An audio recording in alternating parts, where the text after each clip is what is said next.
प्रिय विद्यार्थियों एवं मित्रों, सुप्रभात। मैं BS चौबे आज हिंदी शिक्षण पाठ्यक्रम के अंतर्गत कक्षा 7वीं बसंत भाग 2 से पापा खो गए एकांकी के महत्वपूर्ण बिंदुओं पर प्रकाश डालने जा रहा हूँ, जो इस प्रकार है। प्रस्तुत एकांकी के कथाकार श्री विजय तेंदुलकर जी हैं।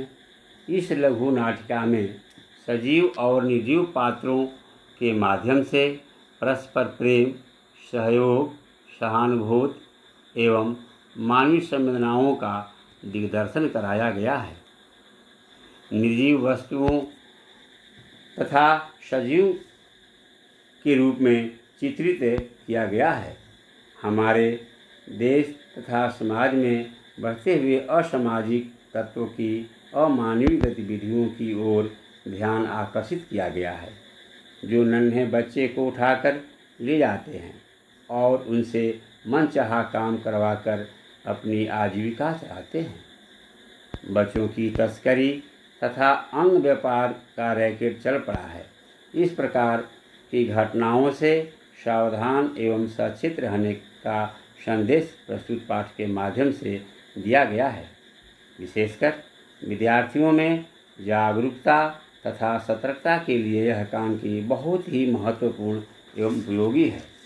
विद्यार्थियों, मराठी भाषा से अनुदित इस एकांकी का शीर्षक पापा खो गए से प्रश्न उठता है कि सचमुच पापा खो गए कि बच्ची खो गई है। पुनः दूसरा प्रश्न उठता है कि पापा खो गए पाठ का शीर्षक क्यों रखा गया। इसका तात्पर्य यह है कि इस अनोखे शीर्षक के द्वारा ही लोग पुलिस लड़की को उसके घर पापा के पास पहुंचाने का प्रयास करेंगे, क्योंकि एकांकी में पापा नहीं बच्ची ही खोई थी और उसे अपने घर का पता तक मालूम नहीं था। इस प्रकार यह संदेश दिया गया है कि छोटे छोटे सभी बच्चों को अपने घर का पता, पापा मम्मी तथा परिवारजनों के नाम एवं मोबाइल नंबर मालूम होना अत्यंत आवश्यक है, जिससे किसी अप्रिय घटनाओं से बचाने में मदद मिल सके और इस प्रकार की पुनः असामाजिक घटनाएं हमारे समाज में, देश में, किसी संस्थाओं में न हो सके, इसके लिए प्रयास किया गया है।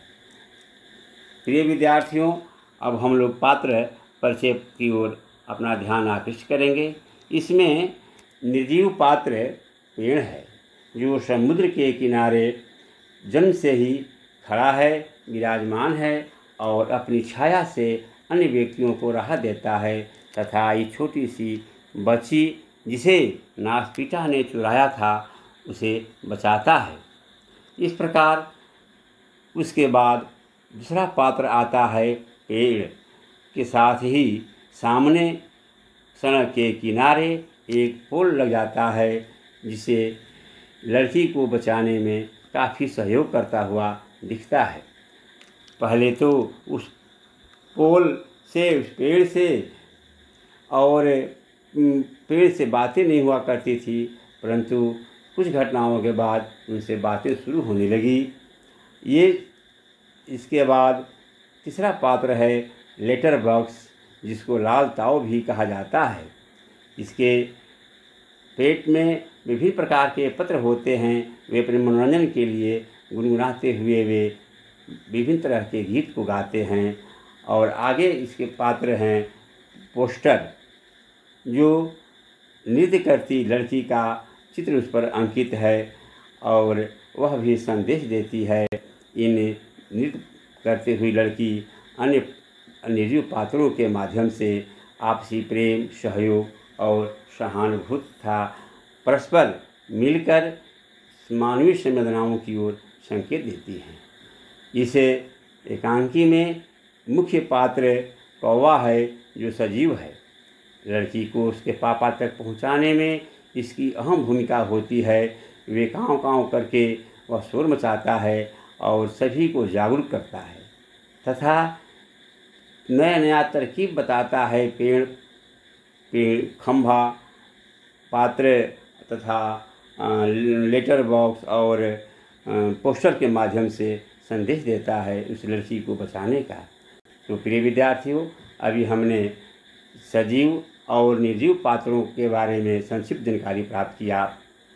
आगे देखेंगे इस पाठ में, इस एकांकी में जो खलनायक की भूमिका निभाता है नासपीटा, दुष्ट और असामाजिक व्यक्ति, जो छोटी बच्ची को चुरा करके पेड़ की छाया में रख देता है और भोजन की भूख मिटाने के लिए वे निकल पड़ता है और उस लड़की को कोट से ढक देता है, परंतु उसे लड़की को चुराने में असफल रहता है। वे विद्यार्थियों, अब हम इस एकांकी का संक्षिप्त में सारांश कर लेते हैं, जो इस प्रकार है। नाटक में अनेक घटनाएं सड़क पर घटती है। समुद्र के सामने एक फुटपाथ पर एक बिजली का खंभा, एक पेड़, एक पत्र पेटी और रात के समय ये बिजली का खंभा और पेड़ आपस में बातें करते हैं। वहीं एक दीवार पर एक सिनेमा का पोस्टर लगा है जिस पर नृत्य की भंगिमा में एक औरत की आकृति है। पेड़ सबसे पहले वहां खड़ा है, बाद में खंभा, पत्र पेटी और उसी स्थान पर पोस्टर लगाए गए हैं। ये सभी क्रमबद्ध तरीके से अपने अपने स्थान पर खड़े हैं। शुरुआत में खंभा और पेड़ की आपस में बातचीतें नहीं होती थी, परंतु एक दिन आंधी तूफान की रात में पेड़ खंभे को गिरने से बचाता है। खंभा टेढ़ा होकर पेड़ पर जा गिरा। पेड़ ने स्वयं घायल होकर भी खंभे को गिरने से बचाता है, जिससे बाद से दोनों में गहरी मित्रता हो जाती है। सामने की दीवार पर चिपका फिल्मी पोस्टर हवा में बार बार टेढ़ा होता है, जैसे कि नायिका नृत्य कर रही हो और उसके घुंघरू बजने लगते हैं। उस पेड़ के दूसरी ओर एक लाल पत्र पेटी भी था जो पढ़ा लिखा और हंसमुख था। समय बिताने के लिए पत्र पेटी अपने पेट से चिट्ठियाँ निकालकर पढ़ने लगता है और वह रह रह कर कुछ भजन गुनगुनाता है, जिसे वही सोया हुआ काला कौवा झुमिला उठता है। अपनी नींद में बाधा देखकर कौवा बार बार पत्र पेटी को चुप करवाता है। उसी समय किसी के आने की आहट सुन सभी चुप साध लेते हैं। एक दुष्ट व्यक्ति एक छोटी बच्ची को अपने कंधे पर उठाकर लाता है और उसे पेड़ की ओट में रख देता है। वह व्यक्ति बच्चे उठाने वाला था, जो नन्ही बच्ची को घर से बेहोशी की दवा पिलाकर चुरा लाता था। बच्ची अभी भी गहरी नींद में सो रही थी। वह उसे पेड़ के नीचे लिटाकर भोजन की तलाश में चला जाता है। वह वहां से जाने के पहले बच्ची के ऊपर अपना कोट डाल देता है। पेड़, खंभा, पत्रपेटी और कौवा इस दृश्य को देखकर दुखी और चिंतित हो जाते हैं। सभी इस बात को लेकर चिंतित हो जाते हैं कि न जाने वह व्यक्ति इस बच्ची के साथ क्या करेगा। वह बच्ची काफ़ी सुंदर और भोली भाली थी। वे उसकी रक्षा के संबंध में विचार विमर्श करने लगते हैं। उनकी बातचीत सुनकर लड़की जाग जाती है। वह अदृश्य आवाज़ें सुनकर हैरान हो जाती है। उसे लग रहा था कि वह कोई सपना देख रही है। पत्रपेटी उसे बताता है कि वे सजीव निर्जीव होते हुए भी बोल सकते हैं। लड़की यह जानकर काफ़ी खुश होती है।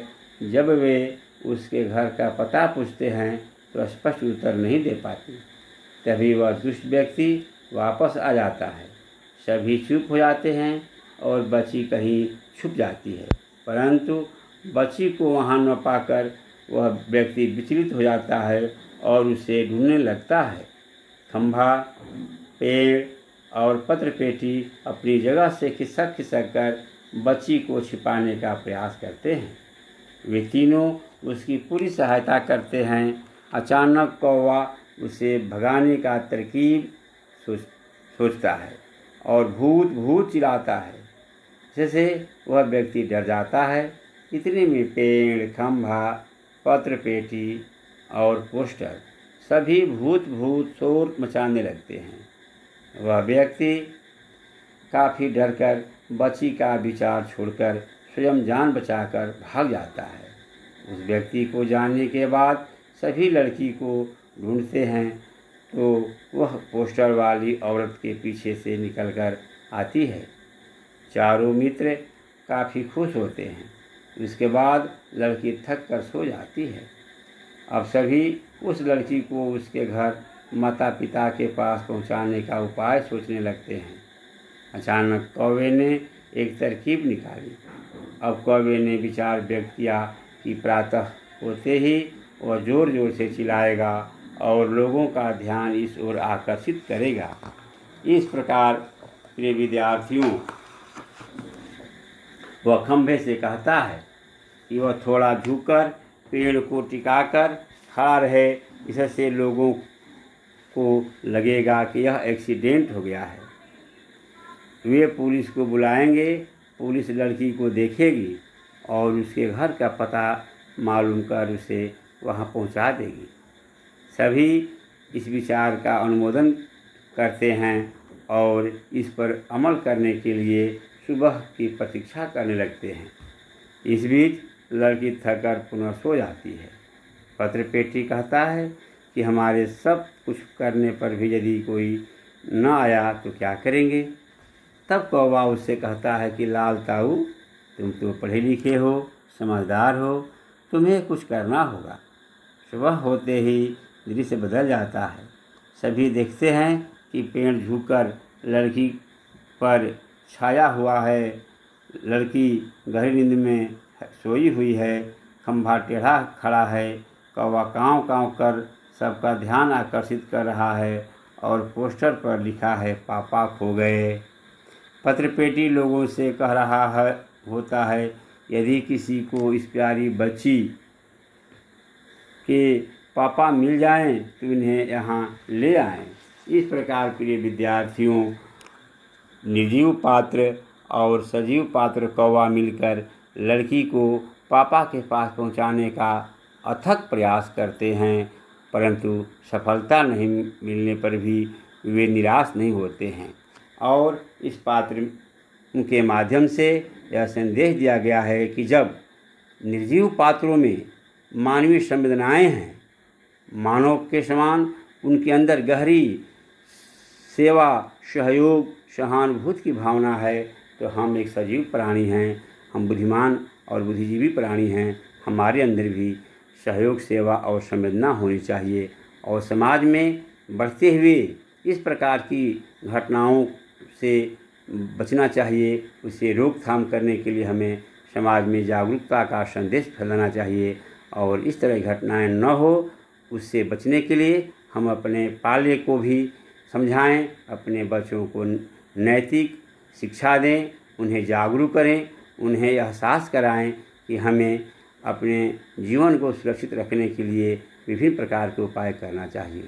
प्रिय विद्यार्थियों, इस पापा खो गए पाठ के माध्यम से सभी बच्चों को संदेश दिया गया है कि वे जहाँ भी जाएं सुरक्षित रहें और अपने घर का पता, अपने अभिभावक का पता, अपने मोबाइल नंबर अवश्य रखें और दूसरे के बहकावे में आकर इस तरह की घटनाओं के शिकार न हो जाएं, उससे बचने का प्रयास करें। पुनः धन्यवाद।